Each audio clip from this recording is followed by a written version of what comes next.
जय वीरेंद्र लाल महाराज की जय।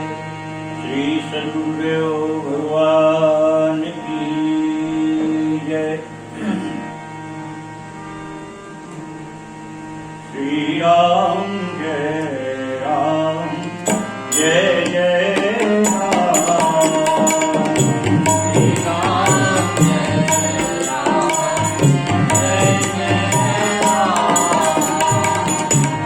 श्री राम जय राम जय जय राम।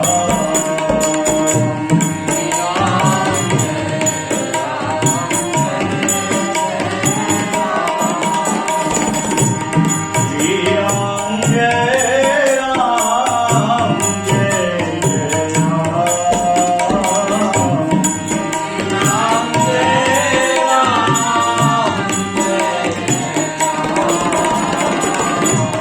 श्री राम जय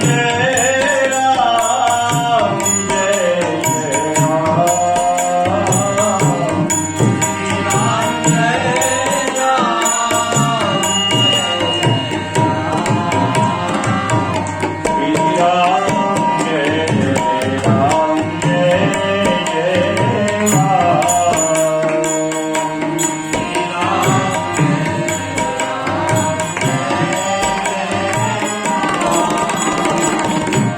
श्री राम जय राम जय जय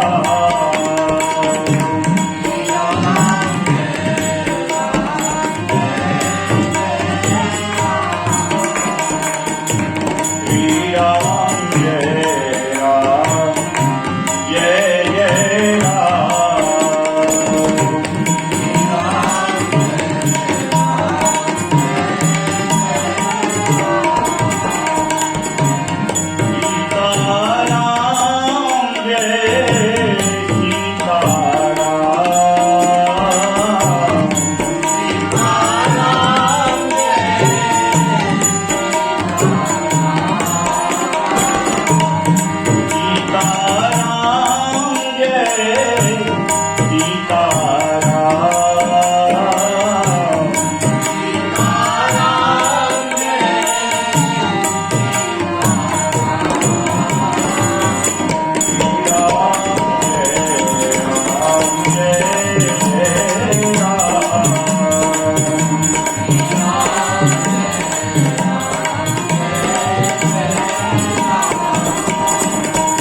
श्री राम जय राम श्री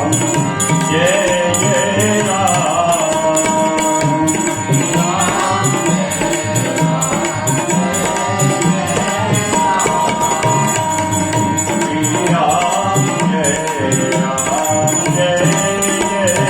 राम। श्री राम जय राम जय जय राम।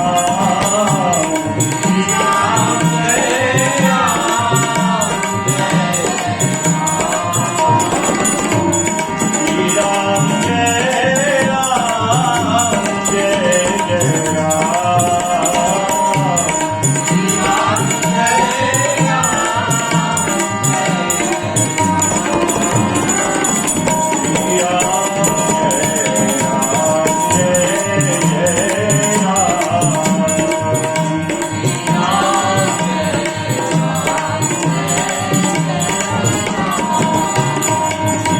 सीताराम जय सीताराम। सीताराम सीताराम जय सीताराम।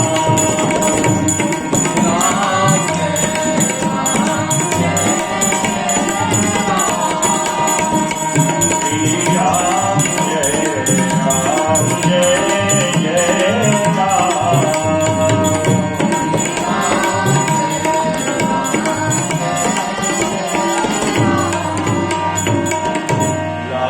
लाल की जय। श्री गणेशाय नमः। श्री सरस्वती नमः। श्री परम गुरु चरण कमलेभ्यो नमः। श्रीमते रामानुजाय नमः। गुरुर्ब्रह्मा गुरुर्विष्णु गुरुर्देव महेश्वरा गुरु साक्षात् परब्रह्म तस्मै श्री गुरुवे नमः। अतुलित बलधामं हेम श्रीलाभदेहं गनुजवन कृशानं ज्ञानिनामग्रगण्यं सकल गुण निधानं वानराणां धीतं रघुपति प्रिय भक्तं वातजातं नमः।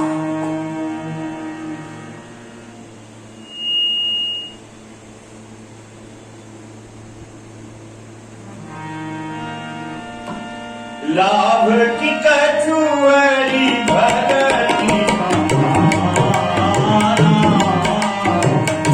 यही गावनि श्रुति संत पुराना।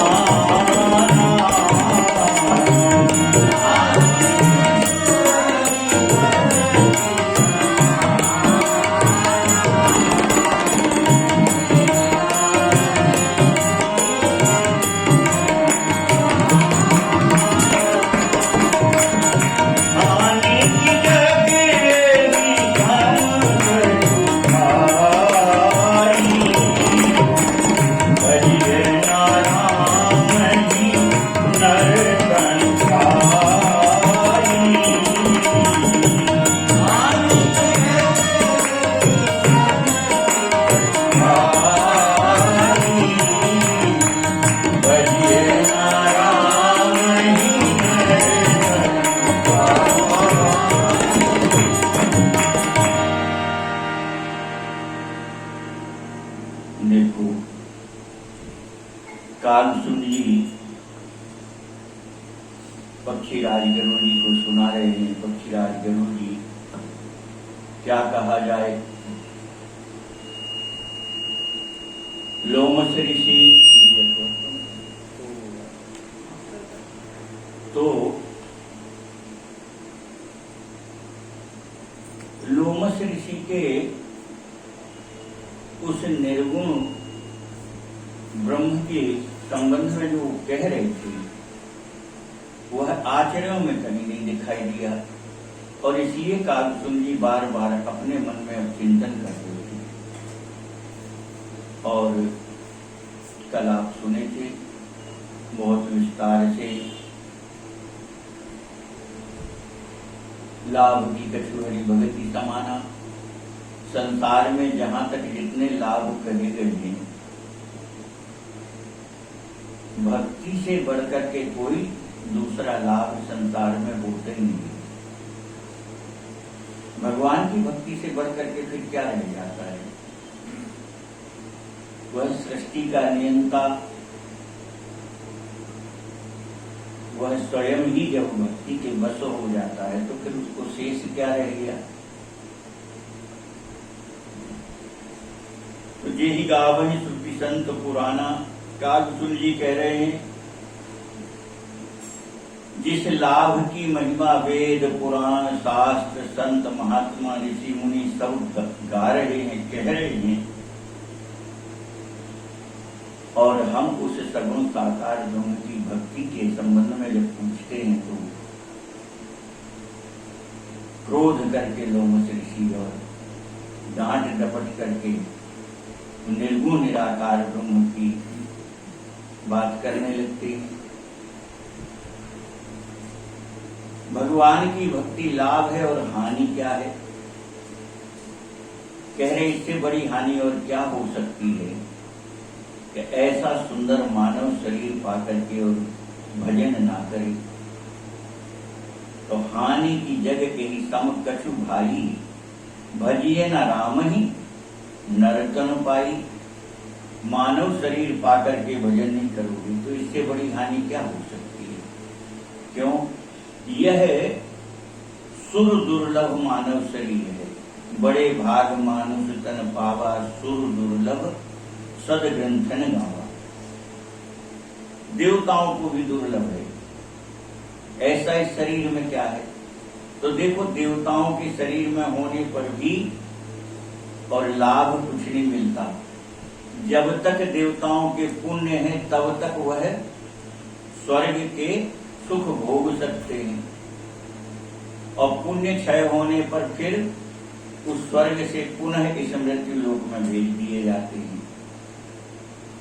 तो उसमें क्या लाभ मिला?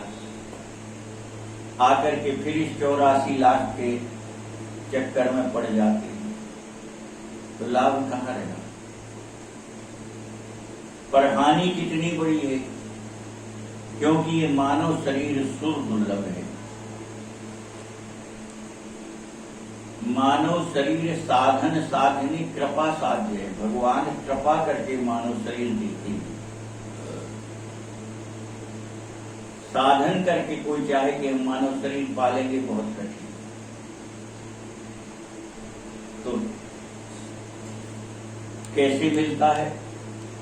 भगवान की कृपा। भगवान कृपा करके कभी, और 84 लाख योनि में पड़े हुए जीव पर दया करुणा करके, कृपा करके उसको मानव शरीर देते हैं। गोस्वामी महाराज कृपा लिखते हैं, कबहू की करी करुणा नर देही, देत ईश बिनु हेतु सनेही। कबहू की करी करुणा नर देही। मानव शरीर भगवान कभी जीव पर कृपा करके उसको मानव शरीर देता है। क्यों देता है? तो क्या उसके साधन के बल पर देता? कह रहे नहीं, साधन साध्य नहीं है। देत ईश बिनु हेतु सनी। अकारण ही जीव से परमात्मा बहुत प्रेम करता है, बहुत लाड़ प्यार करता है जीव मात्र से, और इसलिए वह परब्रह्म परमात्मा करुणा करके उस जीव को कभी कभी मानव शरीर दे देता है। और ऐसा सुंदर मानव शरीर, दुर्लभ मानव शरीर पाकर के जीव विषय भोग में पूरा का पूरा समय समाप्त कर ले, तो उसकी हानि ही है, लाभ थोड़ी मिला उसको। क्यों? मानव शरीर मिलने पर क्या करना चाहिए? तो कह रहे ये मानव शरीर काय के लिए है? साधन धाम मोक्ष कर द्वारा, पाए न जेहि परलोक समान। ये साधन शरीर है। मानव शरीर क्या है? साधन शरीर है। केवल मानव शरीर से ही भजन बन सकता है, अन्य शरीर से भजन नहीं बनता है। क्यों? अन्य बाकी योनि जितनी है वो सब भोग योनि है, और मानव योनि क्या है? ये साधन योनि है। साधन धाम मोक्ष कर द्वारा। साधन के द्वारा मानव परब्रह्म परमात्मा को भी पा सकता है, मोक्ष की प्राप्ति भी कर सकता है। ऐसा सुंदर, ऐसा साधन शरीर, मानव शरीर पा करके और भगवान का भजन नहीं किया, तो इससे बड़ी हानि क्या होगी? ये व्यर्थ चला गया। कीड़ा मकोड़ा पशु पक्षियों की तरह जीवन जी करके और समय समाप्त कर दिया, तो ये व्यर्थ चला गया। इस शरीर से क्या लाभ मिला? कुछ नहीं मिला। तो मानव शरीर पा करके और भजन ना बने, ये संसार में सबसे बड़ी हानि है। कहते हैं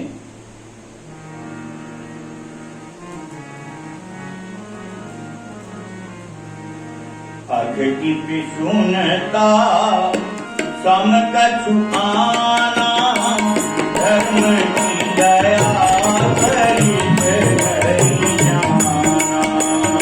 अघ की पिशुनता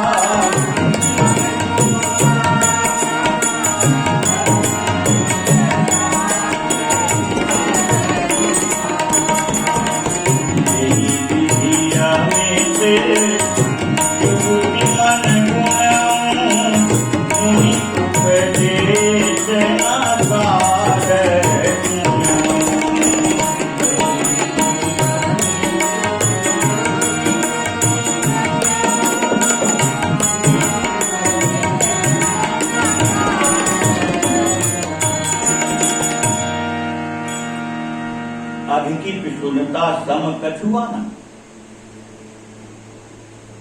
गहरे संसार में चुगली जैसा पाप नहीं है। चुगलखोरी जो होती ना, इसकी बात उधर कह दी, उसकी उधर कह दी, उसकी इधर कह दी, उसकी उधर कह दी, आपस में दूसरों को भिड़ा दिया, झगड़ा करा दिया। तो इस प्रकार से ये जो चुगलखोर होते हैं, उनका यही काम रहता है। कहे सबसे बड़ा पाप चुगली है। अघ की पिशुनता सम कछु आना। पाप में चुगली से बढ़कर के कौन सा पाप? बहुत बड़ा पाप है चुगली। और कह रहे धर्म क्या है?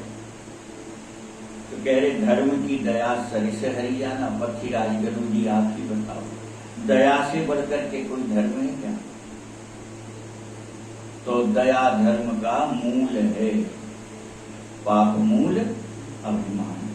तुलसी दया न छोड़िए, जब लग घट में प्राण। धर्म का मूल क्या है? दया है। हृदय में दया होगी तब ही धर्म का पालन हो पाएगा। और हृदय में अगर दया नहीं है तो धर्म होना बहुत कठिन है, संभव नहीं है। दयालु हृदय ही धर्मात्मा होता है। कठोर हृदय, दुष्ट हृदय धर्मात्मा नहीं होता। तो धर्म का मूल ही दया है। तो दया से बढ़कर के धर्म नहीं है। अब एक बड़ी भारी समस्या बन जाती है। क्यों? कल अपन कह रहे थे परिहित सरिस धर्म नहीं भाई, पर पीड़ा सम नहीं अधमाई। आज कह रहे हैं धर्म की दया, दया से बड़ा धर्म नहीं। तो धर्म बहुत विस्तृत है। छोटे से शब्द में धर्म की व्याख्या नहीं।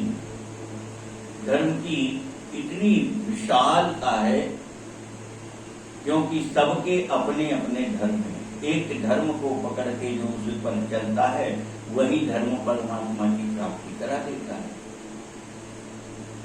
तो कैसे कैसे धर्म है? तो रामचरितमानस में ही देखो आप, महाराज दशरथ जी ने कौन से धर्म का पालन किया? सत्य का।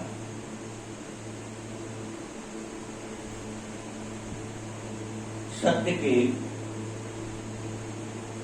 प्रति दृढ़ता पूर्वक महाराज दशरथ जी ने संपूर्ण जीवन पालन किया। तो महाराज दशरथ जी ने सत्य धर्म का पालन किया। लक्ष्मण जी ने सेवक धर्म का पालन किया। भरत लाल जी ने सेवक धर्म का पालन किया। और श्री रघुनाथ जी ने कौन से धर्म का पालन किया? पुत्र धर्म का पालन किया। पुत्र का धर्म है पिता की आज्ञा को बिना किंतु परंतु किए उसका पालन करना। तो कितना बड़ा धर्म का पालन किया राम जी ने। पिताजी ने तो सीधे सीधे राम जी को आज्ञा दी नहीं थी, पर मैया कह रही है, कहती मैया की नहीं, तुम्हारे पिता ने हमें वचन दिए थे और हमने उन वचन के आधार से तुम्हें 14 वर्ष का वन मांगा है, वनवास मांगा है। बस इतना सुनकर के राम जी उस पर चल पड़े। तो पुत्र धर्म का पालन राम जी ने किया। अब यहां दया, परहित और भी बहुत सा धर्म का स्वरूप है। स्त्री का धर्म क्या है? एक ही वचन, एक व्रत नेमा, काय वचन मन पति पद प्रेमा। एक ही उसका धर्म है, सब प्रकार से पति के प्रति समर्पण होना, यह स्त्री धर्म है। तो इस प्रकार से धर्म तो बहुत विस्तृत है, पर एक किसी भी धर्म को दृढ़ता पूर्वक अगर निर्वाह कर ले व्यक्ति, तो उस जीव का कल्याण हो जाता है, उसको भगवत प्राप्ति हो जाती है। भरतलाल जी का दास्य धर्म है, सेवक धर्म है। कह रहे सब तेरे सेवक धर्म कठोरा, कितना बड़ा बोले, सिर वर जाऊं उचित असमोरा। जहां राम जी बिना पादुका के नंगे पैर पैदल चल रहे हैं, तो हमें तो सिर के बल चलना चाहिए।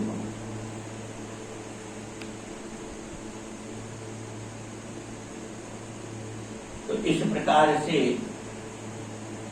धर्म बहुत विस्तृत है, पर एक भी धर्म को अगर दृढ़ता पूर्वक निर्वाह किया जाए, जैसे जटायु जी ने परहित धर्म को निर्वाह किया।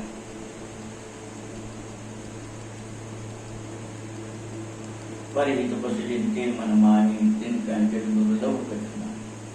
भरतलाल जी ने सेवक धर्म का निर्वाह किया, लक्ष्मण जी ने सेवक धर्म का निर्वाह किया।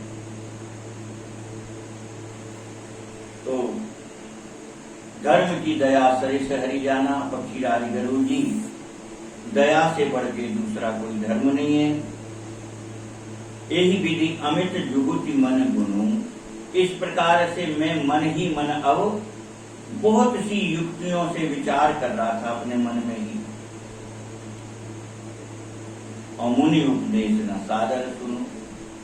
मन में इस प्रकार की युक्तियां मेरे प्रकट हो करके चिंतन कर रही थी, और इसलिए लोमस ऋषि जो निर्गुण निराकार का उपदेश कर रहे थे, वह मैं अब आदर पूर्वक नहीं सुन रहा था, ना सादर सुनो। अब वह सुनाते तो हम उसकी उपेक्षा कर जाते, और फिर से मैं सगुण पक्ष को लेकर के ऋषि से और फिर उत्तर प्रति उत्तर करने लगा।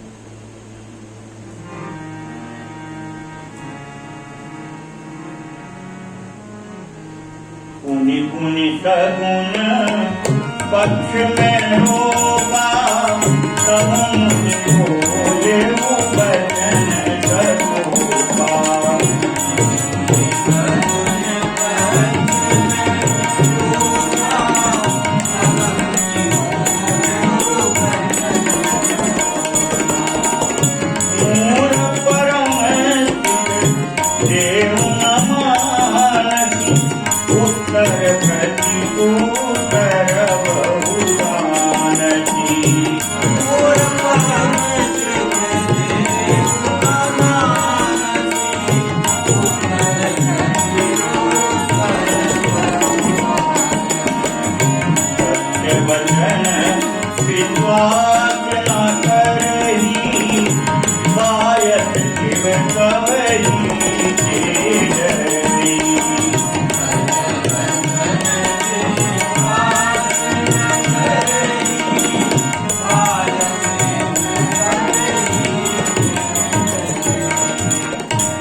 बार बार मैं सगुण साकार ब्रह्म की स्थापना करता, वो बार बार निर्गुण की स्थापना करते, मैं उसको काट करके और सगुण साकार की बात कहता। तब मुनि बोले वचन सकोपा। बार बार उत्तर देने पर महाराज लोमस ऋषि को बहुत क्रोध भर गया, और तब बहुत क्रोध में भर करके बोले मूढ़ परम सिख देव न मानस। अरे मूर्ख, मैं इतना सर्वोच्च उपदेश तुझे कर रहा हूं, ब्रह्म का उपदेश कर रहा हूं, इससे बड़ा उपदेश क्या हो सकता है? तो इतना सर्वोत्तम उपदेश करने के बाद भी तू और बार बार मेरे मुझसे उत्तर प्रति उत्तर करता जा रहा है। मैं जो कहता हूं बार बार मेरी बात को काट करके फिर तू नई बात रख देता है। तो इस प्रकार से क्रोध में भर के और लोमश ऋषि ने कहा कि सत्य वचन विश्वास न करही, मूर्ख मेरी सत्य बात पर तो तू विश्वास नहीं करता और कौवे की तरह सभी से डरता है। माने हर बात जो मैं कहता हूं तुम भयभीत तो होकर के उस सगुन बात साकार की बात करने लगते हो, तो तुम उससे डर रहे हो, उससे क्यों भयभीत होते हो, उसको क्यों स्वीकार नहीं कर रहे हो, कौवे की तरह भयभीत हो रहा है। और इसलिए लोमश ऋषि ने फिर श्राप दे डाला। सच कपट तब हृदय विशाला, कपट होगी पति चंडाला।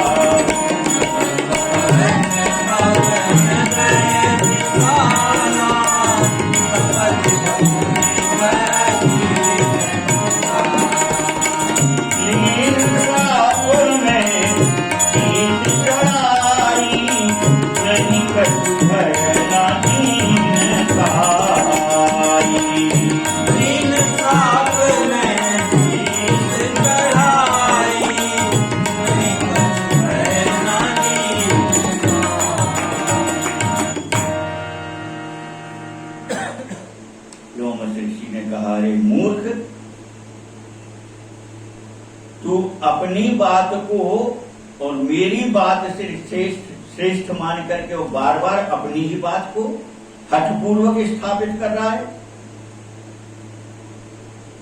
सपदे हुए पक्षी चंडाला। और इसलिए अरे मूर्ख, तत्काल ही तू चंडाल पक्षी कौआ हो जाओगे नहीं, सपदे हो तत्काल और कौवे की तरह भयभीत होता है, इसलिए तू चांडाल पक्षी कौवा हो जा। इस प्रकार से लोमश ऋषि ने श्राप दे दिया, लीन श्राप में शीश चढ़ाई। उन्होंने श्राप दिया, मैंने सिर झुका करके उनके श्राप को स्वीकार कर लिया और मैं वहीं के वहीं कौवा हो गया। पर नहीं कछु भय न दीनता। उनके श्राप से मैं तत्काल कौवा हो गया, परंतु ना तो मुझको भय लगा और ना मुझ में दीन होकर के गिड़गिड़ाया कि अरे महाराज ये क्या कर दिया आपने, हम ऐसे बढ़िया मानव शरीर में थे, आपने हमको कौवा बना दिया। तो इस प्रकार में दुखी भी नहीं हुआ और ना मुझे कोई भय लगा। कागसुंड जी कह रहे पक्षीराज गरुड़ जी, तुरत भयों में काग तब मुनि मुनि पद सिर नाय, सुमिरि राम रघुवंश मणि हर्षित चले उड़ाय। लाडली लाल की। तुरंत ही मैं कौवा हो गया और अत्यंत प्रेम सहित विनम्र होकर के मैंने लोमश ऋषि के चरणों में सिर नवाया, प्रणाम किया और सुमिरि राम रघुवंश मणि, और श्री रघुनाथ जी का, रघुकुल शिरोमणि श्री रघुनाथ जी का स्मरण करते हुए मैं प्रसन्न होकर के वहां से उड़ चला। एक बार भी ये नहीं कहा कि महाराज आपने ऐसा श्राप क्यों दिया, नहीं, उतने ही कौवा के शरीर में भी उतने ही प्रसन्न होकर के और रघुनाथ जी का स्मरण करते हुए उड़ चले। भगवान शंकर जी पार्वती जी को कथा सुना रहे तो कह रहे हैं, देवी उमाज राम चरण रत विगत काम मद क्रोध, निज प्रभु मैं देखही जगत के ही सन करही विरोध लाडली लाल की। भगवान शंकर जी कह रहे हैं पार्वती जी से कि देवी, जो रघुनाथ जी के चरणों के प्रेमी हैं, विगत काम मद को। कौन होता है राम जी के चरणों का प्रेमी? कौन होता है? बोले जिसके भीतर ना काम है, ना मद है, ना मोह है, ऐसा जो जीव है वही राम प्रेमी हो सकता है। अब थोड़ा सा भजन का अपन अभ्यास ही करते हैं तो इतने अहंकार में भर जाते कि पूछो मत। हम तो ऐसा भजन करते, हम तो ऐसा भजन करते, तो कितने प्रकार के अहंकार हैं। हम उन गुरु के चेला हैं। कोई अगर श्रेष्ठ संत भगवान की शरणागति मिल गई तो फिर ताल ठोकते हैं सबके आगे, मैं उनका चेला हूं। इसीलिए तो शंकर जी ने फिर नारद जी को भेज दिया था कि आपको, जरूर जी को तो भेजा है शंकर जी को, कहाँ जाओ कथा सुनने? बोले कागभूषुंड जी के पास जाए। क्यों? अगर बोले हम सुना देंगे तो ये फिर सारे विश्व में, संसार में, ब्रह्मांड में इसी अहंकार में घूमेंगे कि मैं भगवान शंकर जी का चेला।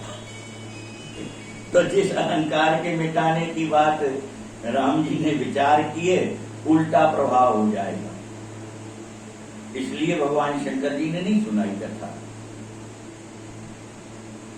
कागभूषुंड जी के पास भेजा। क्यों? पक्षियों के पुरखा हैं, भगवान राम जी के सेवक हैं, तो ये अहंकार तो वैसे ही पहले से है। और अगर शंकर जी कथा सुना देते तब तो अहंकार और बढ़ चढ़ के हो जाता। तो इस अहंकार को तोड़ने के लिए और भगवान शंकर जी ने कागभूषुंड जी के पास भेजा, कौआ के पास जाकर के कथा सुनो। तो कह रहे हैं, सुमिर राम रघुवन सुमनि हर्षित चरण उड़ाए, उमा के राम चरण रत विगत काम मद क्रोध। काम से मुक्त हो, अभिमान से मुक्त हो, क्रोध से मुक्त हो, ऐसा जीव रघुनाथ जी के चरणों में प्रेम कर सकता है। और ऐसा राम जी के चरणों का प्रेमी जो है, फिर उसकी दृष्टि कैसी हो जाती है? निज प्रभुमय देखहि जगत के सन करहि विरत। फिर सारा विश्व उनको अपने प्रभु का ही स्वरूप दिखाई देता है। संसार में उनका कोई विरोधी होता ही नहीं है। किससे विरोध करें? क्यों? अगर कोई गाली भी दे रहा है तो उसमें भी भगवान को देख रहे हैं। मेरा स्वामी है, गाली दे रहा तो भले ही दे रहा, स्वामी है मेरा। तो ऐसा जो इस स्थिति में जीव पहुंच जाए, इस प्रकार से जो राम भक्त हो जाए, वही संसार के कण कण में अपने प्रभु को देख सकता है। सिय राम मैं सब जग जानी, करऊं प्रणाम जोर जुग पानी। गोस्वामी महाराज कह रहे हैं, मैं तो अपने प्रभु राम को भी सारे संसार में देख रहा हूं। सिय राम मैं सब जग जानी। और इसलिए गोस्वामी महाराज ने इस प्रकार से वंदना, कण कण में मेरा प्रभु ही है, मेरे स्वामी ही है।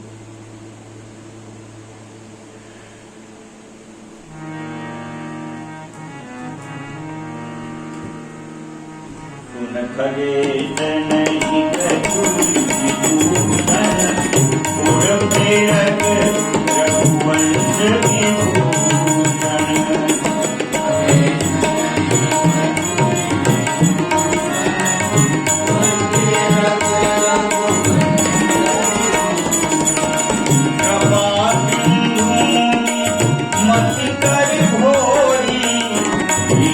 प्रेम परीक्षा मोर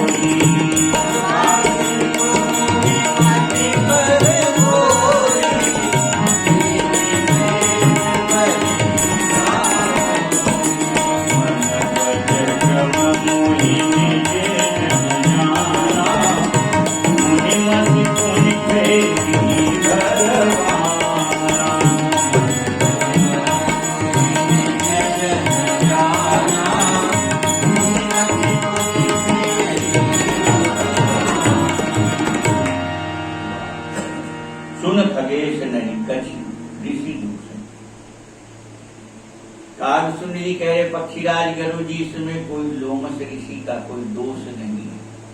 क्यों? क्यों निज प्रभुमय देखहि जगत के ईसन करहि विरोध। जब सारे संसार में मेरा ही स्वामी है तो लोमस ऋषि में दोष कैसे देख लूं? तो कागसुंड जी का भाव क्या है? बोले उर प्रेरक रघुवंश विभूषण। लोमस ऋषि के हृदय में राम जी ही बैठ करके ये सब करा रहे थे, लोमस ऋषि नहीं कर रहे थे। कौन कर रहा था? राम जी ही उनके हृदय में बैठ के करा रहे थे। उर प्रेरक रघुवंश विभूषण और कृपा सिंधु मुनि मति करी भोज। कृपालु रघुनाथ जी ही लोमस ऋषि की बुद्धि को ऐसी बावरी बना दिया, ऐसी भोली भाली बना दिया, ऐसे भुलावे में उनकी बुद्धि को डाल दिया। तो इस प्रकार से लोमस ऋषि की बुद्धि को भुलावे में डाल करके वास्तविक बात तो ये है, सत्य बात ये है कि राम जी ही मेरे प्रेम की परीक्षा ले रहे थे। ये सामने दोष भी दिखाई दे तो उस दोष को न देख करके अपना दोष देखें।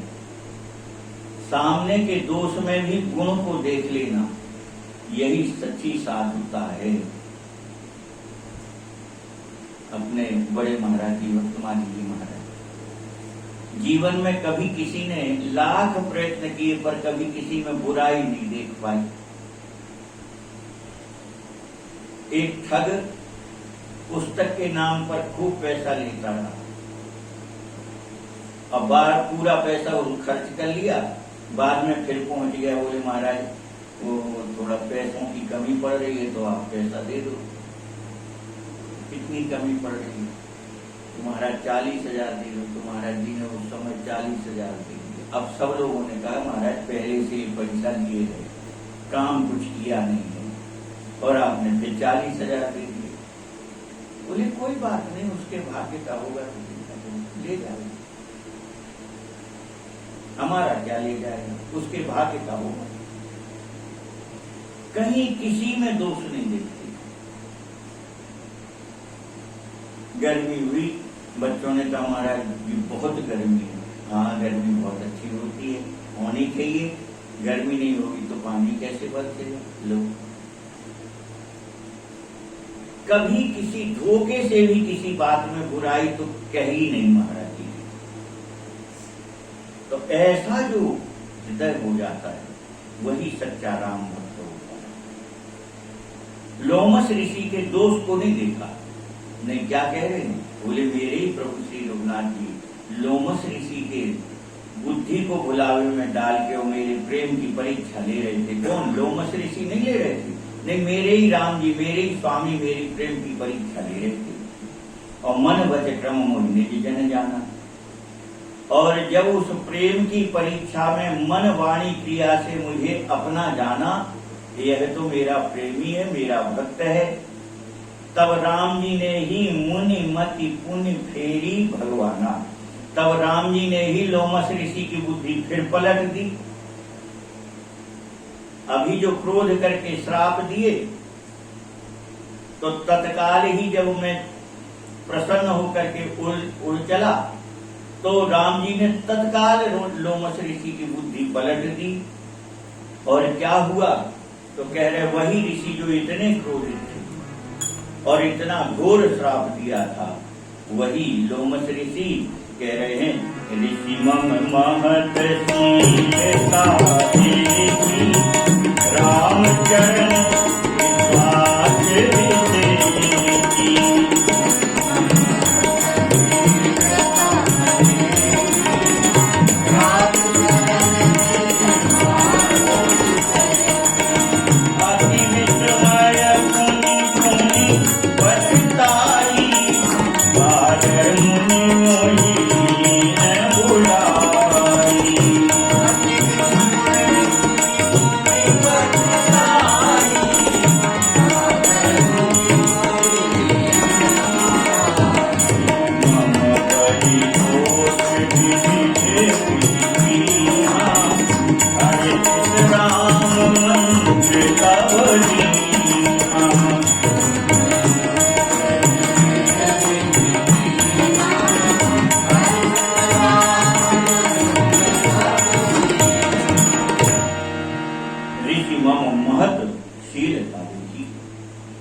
तरह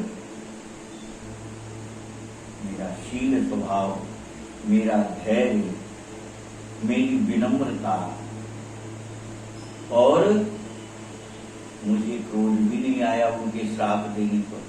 मैं प्रेम से ही उनके उत्तर दे रहा था, क्रोध करके नहीं दे रहा था। वो तो क्रोध में बोल रहे थे, परंतु मैं उतने ही दैन्य और प्रेम सहित उनके उत्तर दे रहा था। तो यह सब उन्होंने जब देखा तो वह रामचरण विश्वास विशेष मेरा रघुनाथ जी के चरणों में दृढ़ विश्वास देख करके और लोमस ऋषि अत्यंत आश्चर्यचकित हुए, अति विस्मय, और मन ही मन बड़ा पश्चाताप करने लगे और तत्काल ही आवाज देकर के मुझको बुलाया, सादर मुनि मोहिलीन हुआ। अरे भैया कौआ, सुनो सुनो सुनो, लौट के आओ, इधर आओ, इधर आओ, क्योंकि मैं तो कौआ होके वो चला। पर ठाकुर जी को कोई देर थोड़ी लगती, एक क्षण में वहां कौआ होकर के उड़ने को हुए, यहाँ लोमस ऋषि की मति फेर दी हुआ। तो लोमस ऋषि को अपने किए पर बड़ा पश्चाताप हुआ, पछताई, मैंने इसको कठोर श्राप दे दिया, इसका कोई अपराध नहीं था। ये भी तो बात सत्य कह रहा था, इसका कोई अपराध नहीं था। और इसलिए अत्यंत आदर से, यानी प्रेम से लोमस ऋषि ने और कागभूषण जी को आवाज दी, अरे भैया कौआ आओ, इधर लौट करके आओ, सुनो सुनो, मेरी बात सुन जाओ। और जब महाराज लोमस ऋषि ने बुलाया तो कागभूषण जी लौट के पुनः बैठ गए। मम परितोष विविध विधि कीना, तो बहुत प्रकार से लोमस ऋषि ने और कागभूषण जी को संतुष्ट किया, प्रसन्न हो गए। और प्रसन्न होकर के फिर हर्षित राम मंत्र तब कीना। लोमस ऋषि ने प्रसन्न होकर के कागभूषण जी को श्री रघुनाथ जी का मंत्र दिया। अब देखो ये है, वहां कागभूषण जी को शंकर जी का मंत्र दिया किसने? वह ब्राह्मण देवता गुरुदेव उज्जैन में है ना। ये मंत्र लेने ये थोड़ी गए थे, ये तो पूजा करते थे मंदिर में। पर अत्यंत प्रसन्न होकर के और एक दिन उन्होंने भगवान शंकर जी का मंत्र दिया और शंकर जी का भजन करते करते घोर श्राप को स्वीकार किया। और उसके बाद भगवान शंकर जी के वरदान से इनको राम भक्ति प्राप्त हुई। भक्ति भले ही प्राप्त होगी, परंतु विधिवत गुरु मंत्र विधिवत नहीं मिला। राम जी की भक्ति तो मिल गई, पर विधिवत मंत्र कहाँ मिला? तो विधिवत राम मंत्र कहाँ से मिला? लोमस ऋषि से मिला। और जब तक विधिवत गुरु से मंत्र ना मिले तब तक जीव भगवान को पाकर के भी भगवान के निकट नहीं होता है। नामदेव जी का चरित्र इसमें प्रमाण है। वर्तमान में नामदेव जी से भगवान मिलते थे, साथ खेलते थे, खूब सब कुछ होता था, खूब बात करते थे। परंतु नामदेव जी को कभी हृदय से नहीं लगाते थे, है ना, दूरी बना के रखते थे। और वह घटना ज्ञानेश्वर जी सहित मुक्ताबाई सहित गोरा कुम्हार के यहाँ जब संतों का समागम हुआ और वहां मुक्ताबाई ने कह दिया कि अरे ये कच्चा भगत है, नामदेव जी को कह दिया ये कच्चा भगत। वो बड़े दुखी हुए, भरे समाज में मुक्ताबाई ने कच्चा भगत कह दिया। भगवान से जाके खूब लड़े, आज मेरा अपमान हुआ, क्या मैं कच्चा भगत हूं? तो भगवान ने भी कह दिया कि अभी पक्के कहाँ हो, अभी तो कच्चे ही। अरे बोले आप भी ऐसा कहते हो? आप हमको मिलते हो, आप हमारे साथ खेलते हो, आप हमसे बात करते हो, फिर हम कच्चे भगत कैसे रहेंगे? तब वहां ठाकुर जी ने कहा कि अभी आप विधिवत गुरु शरण नहीं हुए हो, और जब तक गुरु की शरण नहीं होगा तब तक मैं कैसे स्वीकार करूंगा? माध्यम तो गुरु ही बनाना पड़ेगा। इसलिए गोस्वामी महाराज एक चौपाई लिखे, गुरु बिन भवनिधि तरे न कोई, कहां तक? बोले जो बिरंची शंकर सम हो। बोले वह ब्रह्मा जैसा शक्तिशाली प्रभावशाली क्यों न बन जाए, वह भगवान शंकर जी के समान प्रभावशाली महिमावान क्यों न बन जाए, पर बिना गुरु के भवसागर पार नहीं होगा।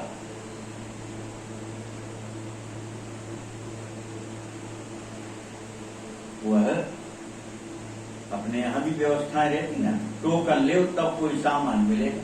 अब तुम हजारों नहीं, लाखों नहीं, करोड़ों रुपये रखे हो, उस दुकान का नियम है कि टोकन लेके आओ। अब तुम कहो नहीं हम नगद रुपये इधर रहे, बोले नहीं ये नहीं चलेगा, टोकन लाओ। तो भगवान के यहाँ तो टोकन चलता है। गुरु शरणागति लेके आ जाओ तो भगवान स्वीकार कर लेते। तो आज लोमस ऋषि से विधिवत राम मंत्र कागभूषण जी को मिला। कागभूषण जी कहते हैं पक्षीराज गरुड़ी, कहा बालक रूप राम कहे मोहि मुनि कृपानि भाना।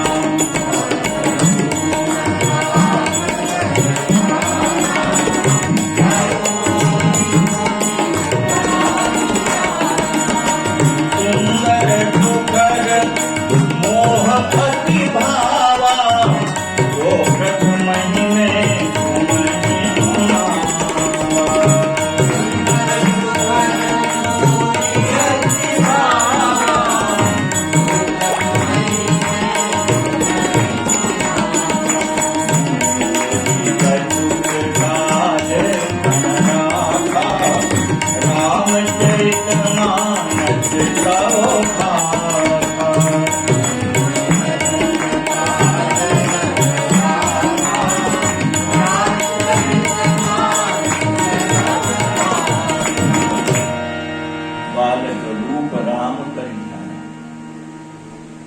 गुरु महाराज लोमस जी ने राम जी के बाल स्वरूप के ध्यान करने की विधि बताई कि इस प्रकार से बाल स्वरूप का ध्यान किया जाए।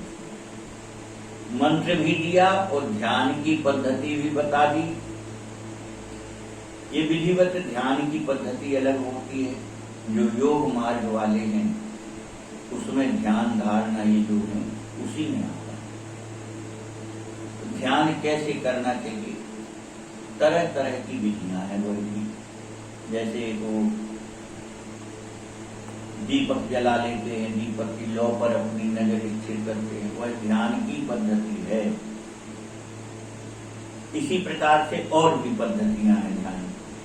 तो गुरु महाराज लोमस ऋषि ने मुझे बालक रूप राम का कैसे ध्यान करना है वह विधिवत उपदेश किया। और कहे मोह मुनि कृपा निधाना, और कृपालु लोमस ऋषि ने फिर मुझको बहुत सुंदर उपदेश किया। सुंदर सुखद मोह अति भाव, वह राम जी के स्वरूप का ध्यान का जो उपदेश किया उन्होंने, वह मुझे बहुत सुंदर लगा, बहुत अच्छा लगा। इतनी देर से जो निर्गुण निराकार की बात कर रहे थे वह मुझे अच्छी नहीं लग रही थी।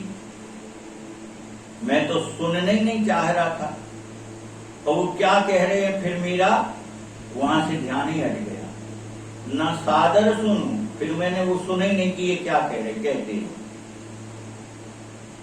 परंतु जब राम जी के ध्यान की पद्धति बता करके राम जी के स्वरूप का वर्णन किया तो कह रहे मोहि अति भाव। वह राम जी के स्वरूप का वर्णन जो उन्होंने किया ध्यान में, वह मुझे बहुत अच्छा लगा। सो प्रथम ही मैं तुम्हें सुनावा। काल सुन जी कह रहे पक्षीराज गरुड़ जी, सो वह राम जी के स्वरूप का वर्णन हम पहले ही आपको सुनाए। जब बाल लीला हमने राम जी के साथ की तो कैसे राम जी का स्वरूप है वो तो हम आपको आगे पहले ही सुनाए। इतने सुंदर ध्यान की पद्धति गुरु महाराज ने मुझे बताई। और फिर बोले मुनि मोहि कछुक काल तह राखा।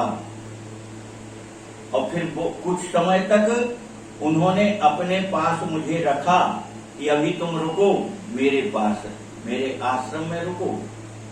क्यों रुको? तो अभी तो हमने केवल मंत्र दिया है और ध्यान बताया है, अभी चरित्र कहाँ सुनाया। तुमने तो चरित्र पूछा था ना, तुमने राम जी का चरित्र, राम जी के गुणानुवाद पूछे थे, वो तो हमने अभी तुम्हें बताया नहीं। और इसलिए रुको। तो मैं कुछ समय फिर गुरु महाराज लोमस ऋषि जी के शरण में आश्रम में रहा। तब लोमस ऋषि ने रामचरित मानस मुझको सुनाया। जो रामचरित मानस पूरा अपन भी सुन चुके। उसके बाद कालसुन जी की कथा शुरू हुई।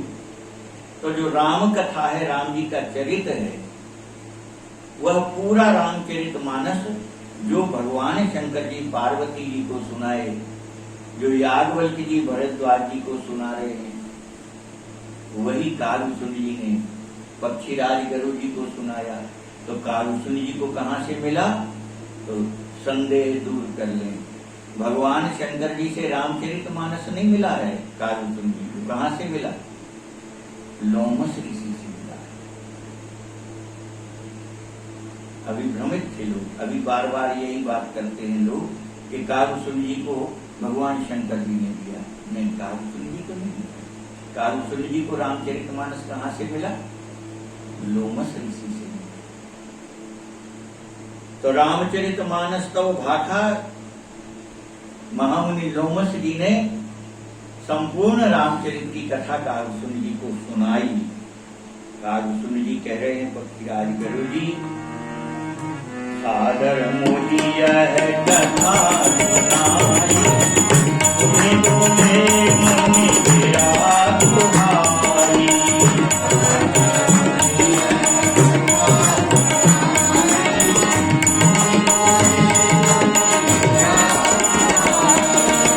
रामचरित कर गुप्त सुहावा, समुद्र काज में पावा।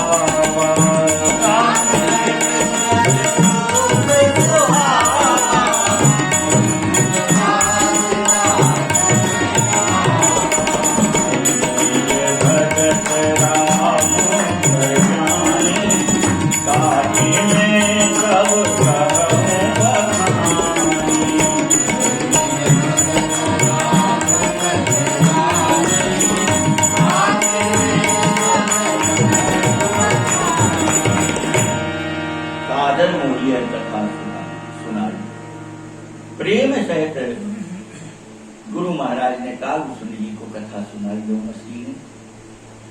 और इसके बाद लोमस जी कहते हैं, रामचरित सरगुप्त सुहावा। जो अत्यंत रघुनाथ जी के ऐसे गुप्त चरित्र वह भी लोमस ऋषि ने कालसुन जी को सुना दिया। कालसुन जी कह रहे कोई भेद छुपा करके नहीं रखा गुरु जी महाराज, राम जी के ऐसे गुप्त चरित्र भी मुझे सुना दिए। तो कहां से मिली? तो अहंकार नहीं बना है कालसुन जी को, मैंने फिर वहां कथा सुनी, ऐसा नहीं। कितनी दीनता है, कितनी विनम्रता है। कह रहे तंगु प्रसाद तात में पापा। लोमस ऋषि जी से जो रामचरित मानस मुझे मिला, वो किनकी कृपा से मिला? तो भगवान शंकर जी की कृपा से मिला कि नहीं? भगवान शंकर जी की कृपा से ही तो मिला। क्यों? अगर भगवान शंकर जी का भजन नहीं करते तो वो राम जी की भक्ति का वरदान नहीं देते, और भक्ति का वरदान नहीं मिलते तो यहाँ लोमस जी खुद कह रहे हैं कि हम फिर कथा नहीं सुनाते। कथा क्यों सुनाई? बोले तो ही निज भगत राम कर जाने। लोमस ऋषि जी कह रहे हैं कि तुझे राम का भक्त जान करके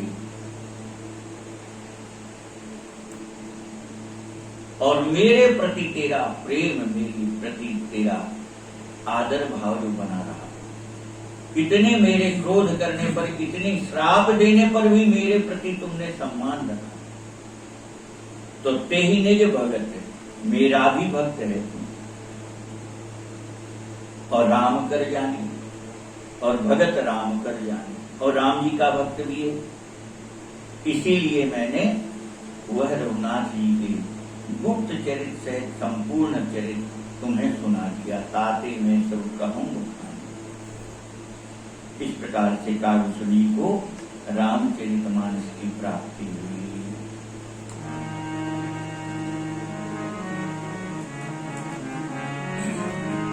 राम भगति मैं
नाहि, तो कबहु न तात कहिए तिन पानी। गुरु महाराज लोमस ऋषि जी ने कहा, हे तात कारुतुंड, जिनके हृदय में राम जी के प्रति प्रेम नहीं है, उनको यह कथा कभी ना सुनाना। कबहु न तात कहिए तिन पानी, उनको राम जी की कथा कभी मत सुनाना जिनका राम जी में प्रेम नहीं है। मुनि मोहि विविध भांति, तो कथा किनको सुनानी चाहिए? जिनके भीतर राम जी के प्रति प्रेम है, जिनकी जिज्ञासा है, जिनकी ललक है, उन्हीं को कथा सुनानी चाहिए। अधिकारी वही है जिसके हृदय में राम जी की प्रेम की चाहत तो हो, कम से कम ना प्रेमी बना हो, प्रेम पाने की चाहत तो हो, तब उसे कथा सुनाई जाए।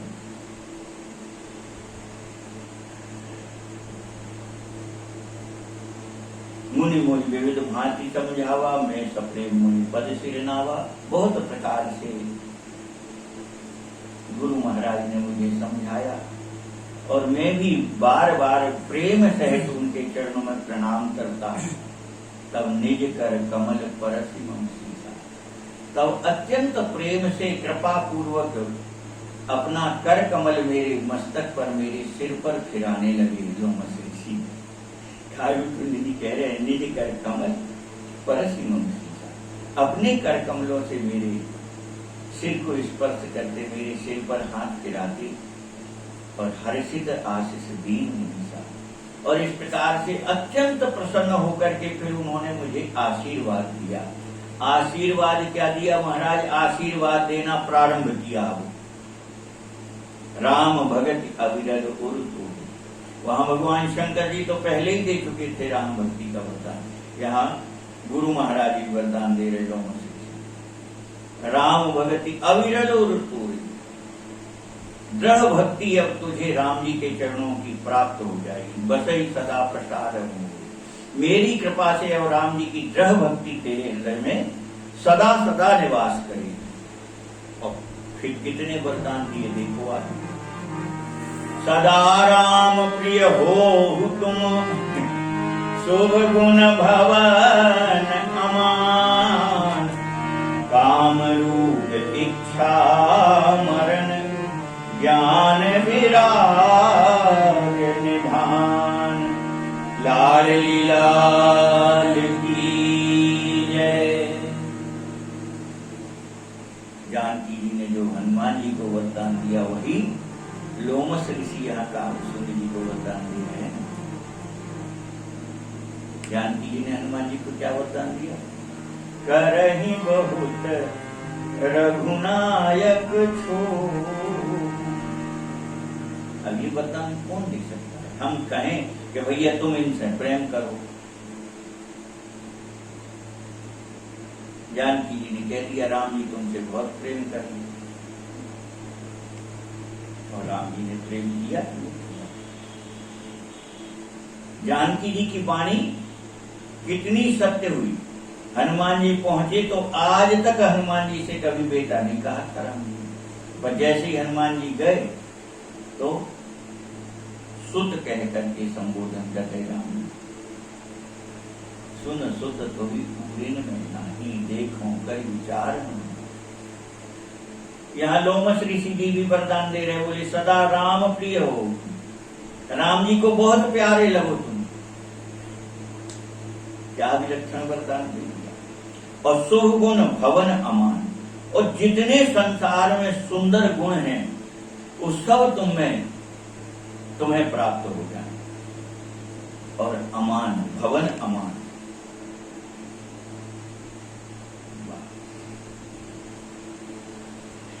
गुणों के भंडार हो जाओ और अमानी हो जाओ, मान रहित रहो। और काम रूप इच्छा मन, और जैसा इच्छा करोगे वैसा स्वरूप बना लोगे आप अपना। जैसा स्वरूप जब चाहोगे तब वही स्वरूप बन जाएगा तुम्हारा। काम रूप का तात्पर्य होता है रूप रख लेना। तो जो रूप जब चाहोगे तब तुम उसी स्वरूप में जा सकते हो। तो रूप धारण करने की तुम्हें सामर्थ्य मिले।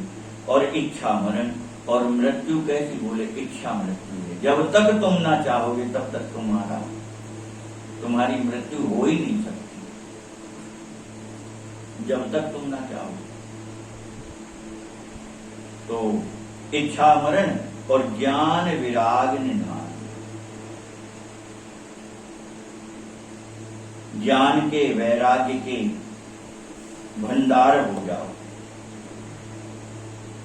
और इच्छा मृत्यु का दुर्लभ वरदान है।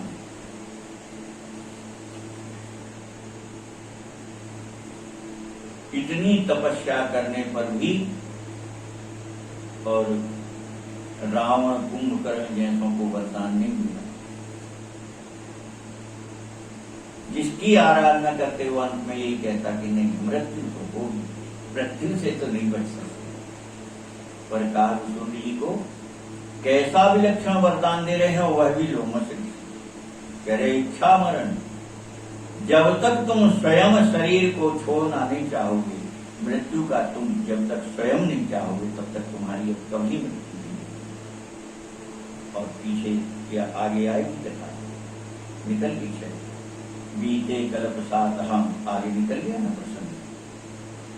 बीते कल्प 7 और 20 कागभूषण जी कह रहे पक्षीराज गरुड़ जी 27 कल्प से हम इसी आश्रम में बैठे। कितने समय से? 27 कल्प।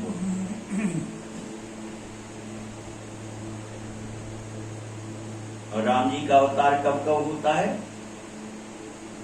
कल्प कल्प प्रभु अवतरणी। हर कल्प में राम अवतार होता है। और कल्प की गणना कितनी है? बोले 1000 सतयुग, 1000 त्रेता, 1000 द्वापर, 1000 कलयुग बीते तब एक कल्प। तब एक बार राम जी का अवतार। तो ऐसे 27 कल्पकाल सूर्य जी को उसी शरीर कौए के शरीर में बीत गए, आज भी विराज रहे, आज भी विराज रहे। तो इस प्रकार से दुर्लभ वरदान दिया। यही आश्रम तुम बसव पुनि, सुमिरत श्री भगवंत, व्यापहि कहन अविद्या, जो जन एक प्रजंत, लाडली लाल